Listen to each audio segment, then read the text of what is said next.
Hello friends, कसे आहात? I hope मित्रांनो तुम्ही आनंदात असाल. मित्रांनो, आज आपण घेत आहोत इयत्ता 10वी विषय आहे सामाजिक शास्त्र, म्हणजे इतिहास व राज्यशास्त्र, आणि त्याची मित्रांनो उत्तर चाचणी आपण घेत आहोत. चला मित्रांनो, सुरुवात करूया.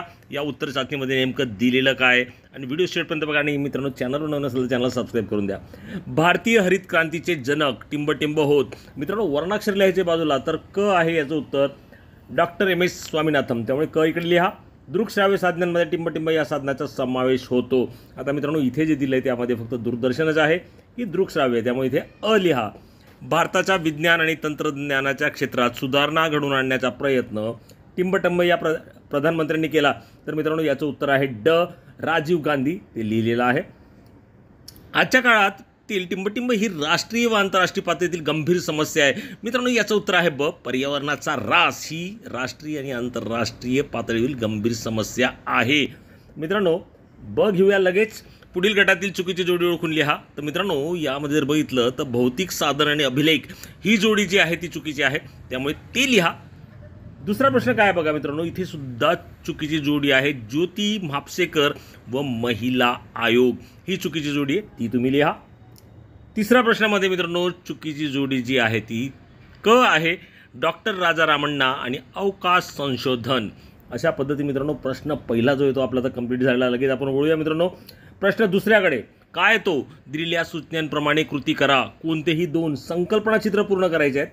फ्रेंड्स, पहिला जो आहे तिथे येणार आहे सार्वजनिक क्षेत्र, कारण काय मिश्र अर्थव्यवस्थेचे भाग आपल्याला लिहायचे आहेत, त्यामुळे इथे येणार सार्वजनिक क्षेत्र. आणि मित्रांनो, दुसऱ्या ठिकाणी येणार संयुक्त क्षेत्र. अशा पद्धतीने मित्रांनो ते लिहिणं गरजेचं आहे, ते लिहा.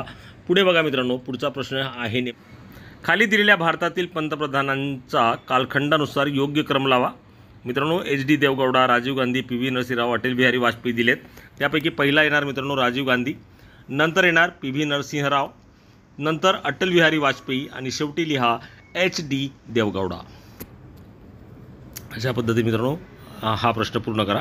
पुढे सुद्धा मित्रांनो प्रश्न तिसरा जो आहे तो संकल्पना चित्र पूर्ण करा आहे, तो आपण भरूया.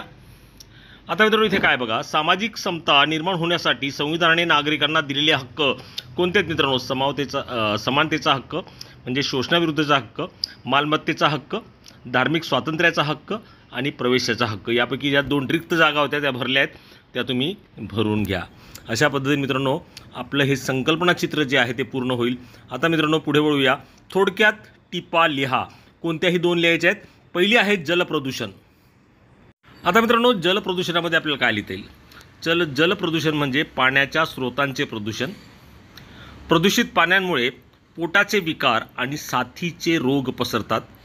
जगातील बहुतेक देशात जल प्रदूषण ही गंभीर समस्या बनली आहे.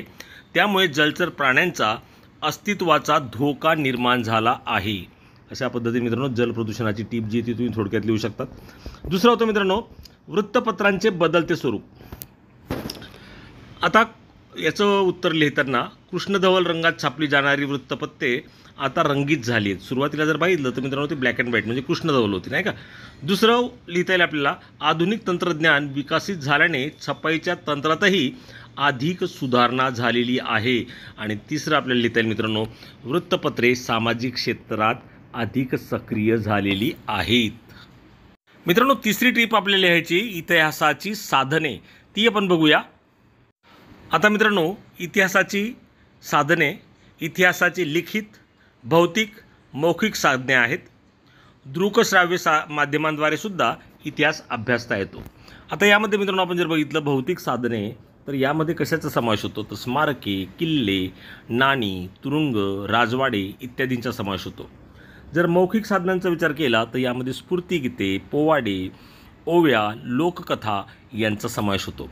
आणि लिखित साधनांमध्ये जर मित्रांनो विचार केला तर वृत्तपत्रे, पत्रव्यवहार, चरित्रे, हस्तलिखिते यांचा समावेश होतो.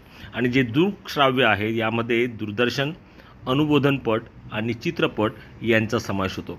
अशा पद्धतीने मित्रांनो याचं टीप जी तुम्हाला कंप्लीट करता येईल. पुढील विधाने सकारण स्पष्ट करा. अस्पृश्यतेच्या रूढीवर कायद्याने बंदी आणली. आता मित्रांनो याचं उत्तर लिहायचं असेल तर ते आपण लिहूया. मित्रांनो, याचं उत्तर लिहिताना भारतात अनेक वर्ष असलेल्या अस्पृश्यतेच्या दिनदुबळ्यांच्या जीवन हलाखीचे बनले आहे. स्वातंत्र्योत्तर काळात भारतीय संविधानाने नागरिकांना स्वातंत्र्य, समता, बंधुत्व व सामाजिक न्याय या मूल्यांचा पुरस्कार केला. हे सर्व अधिकार अस्पृश्य समाजालाही मिळून अस्पृश्यतेची ही रूढी नष्ट होण्यासाठी सरकारने रूढीवर बंदी आणली. पुढचा प्रश्न जो होता तो मित्रांनो तो आपल्याला सांगता येईल. सर्वच प्रसार माध्यमांना इतिहास या विषयाची गरज पडते. आपल्याला स्पष्ट करायचं आहे. याचं उत्तर आपल्याला लिहिता येईल मित्रांनो. एखाद्या बातमीचा सविस्तर आढावा घेताना प्रसारमाध्यमांना तिचा भूतकाळ शोधावाच लागतो. वर्तमानपत्रात काही सदरे अशी असतात की जी इतिहासावरच आधारलेली असतात. या सदरातून भूतकाळातील आर्थिक, सामाजिक, राजकीय घटना समजतात. दिनविशेष सदर लिहिताना इतिहास या विषयाची गरज पडते. प्रसारमाध्यमांना घटना, युद्ध, नेते आदींची शताब्दी वा 50-75 वर्ष पूर्ण झाल्यानिमित्त लेख व विशेष पुरवण्या काढतात. पुढचा प्रश्न आहे मित्रांनो, लोकशाही शासन व्यवस्था मानवी सुरक्षेसाठी उपयुक्त आहे. याचं उत्तर असं लिहा. आदर व स्वातंत्र्याची आवड ही लोकशाहीची मूलभूत तत्वे आहेत. मानवी समाजाच्या मूलभूत हक्कांचे संरक्षण लोकशाहीमध्ये केले जाते. डॉक्टर बाबासाहेब आंबेडकरांच्या लोकशाही कल्पनेच्या मागे कायद्याचे अधिराज्य, नैसर्गिक हक्क, स्वातंत्र्य, समता, बंधुता ही गतिमान तत्वे आहेत. समाज बदलण्याचे सामर्थ्य लोकशाहीमध्येही दिसून येते. याप्रमाणे लोकशाही शासन व्यवस्था मानवी सुरक्षेसाठी उपयुक्त आहे. अशा पद्धतीने मित्रांनो याचं उत्तर जे आहे तुम्ही लिहायचं आहे. पुढचा प्रश्न आहे मित्रांनो, पर्यावरणीय ऱ्हासावर उपाययोजना शोधण्यासाठी सर्व राष्ट्रांनी सहकार्य करणं गरजेचं आहे. तर यावर उत्तर असं लिहा. औद्योगिकरणामुळे सर्वच देशांचे वातावरण दूषित झाले आहे. यामुळे जल, जमीन, हवा व प्रदूषण वाढले आहे. तेलाच्या व वायूच्या गळतीमुळे तसेच अणुऊर्जा भट्ट्यांमधील होणारा किरणोत्सर्ग यामुळे पर्यावरणाला धोका निर्माण झाला आहे. हा धोका सर्वच राष्ट्रांवर आहे. यासाठी सर्व राष्ट्र एकत्र आले व सर्वांना मिळून उपायांची अंमलबजावणी केली तरच पर्यावरणाचा होणारा ऱ्हास हा थांबवता येईल. अशा पद्धतीने मित्रांनो याचं उत्तर जे ते अपेक्षित आहे ते तुम्ही लिहा. मित्रांनो जरा घाई होत असेल तर तुम्ही स्क्रीनशॉट काढू शकतात किंवा व्हिडिओ पॉज करून उत्तर पूर्ण लिहू शकतात. वेळ लागेल परंतु मित्रांनो पैकीच्या पैकी मार्क्स मिळतील. त्यामुळे व्हिडिओ पॉज करा आणि ते लिहा. पुढचा प्रश्न बघूया. आता मित्रांनो पुढे प्रश्न आहे. पुढील प्रश्नांची सविस्तर उत्तरे लिहा. कोणतेही 2 लिहायचे आहेत. त्यामध्ये पहिला प्रश्न आहे मित्रांनो, प्रदेशवाद म्हणजे काय ते सांगून त्याचा देशावर कोणता परिणाम होतो हे आपल्याला लिहायचं आहे. मित्रांनो याचं उत्तर लिहिताना सुरुवात अशी करा. आपल्या प्रदेशाविषयी अतिअभिमान बाळगून अन्य प्रदेशांविषयी कनिष्ठतेची भावना निर्माण होणे म्हणजे प्रदेशवाद होय. याचे परिणाम, पहिला, या भागातील जनतेला विकासाच्या संधी मिळत नाहीत. शैक्षणिक मागासलेपणा, बेरोजगारी, दारिद्र्य इत्यादी समस्यांनी लोक मेटाकुटीला येतात. आर्थिक असमतोल निर्माण झाल्याने राज्यातील सलोखा हा नष्ट होतो. अशा पद्धतीने मित्रांनो याचं उत्तर जे ते तुम्ही लिहू शकाल. पुढचा प्रश्न बघूया. पुढचा प्रश्न आहे मित्रांनो, भारतातील शेतकरी चळवळीचे स्वरूप स्पष्ट करा. आता मित्रांनो याचं उत्तर लिहिताना स्वातंत्र्यपूर्व काळातच शेतीविरोधी धोरणांमुळे भारतीय शेतकरी संघटित होऊन चळवळी करू लागला. स्वातंत्र्योत्तर काळात कुळ कायद्यासारख्या कायद्यांनी शेतकरी चळवळी ज्या त्या मंदावल्या. शेतीमालाला भाव मिळावा म्हणून कर्जमुक्ती आणि स्वामीनाथन आयोगाच्या शिफारशी स्वीकाराव्यात म्हणून शेतकरी चळवळी पुन्हा जोर धरू लागली. अशा पद्धतीने उत्तर पूर्ण लिहा. प्रश्न तिसरा बघा मित्रांनो, काय पर्यटनातून कोणत्या व्यावसायिक संधी निर्माण होतात.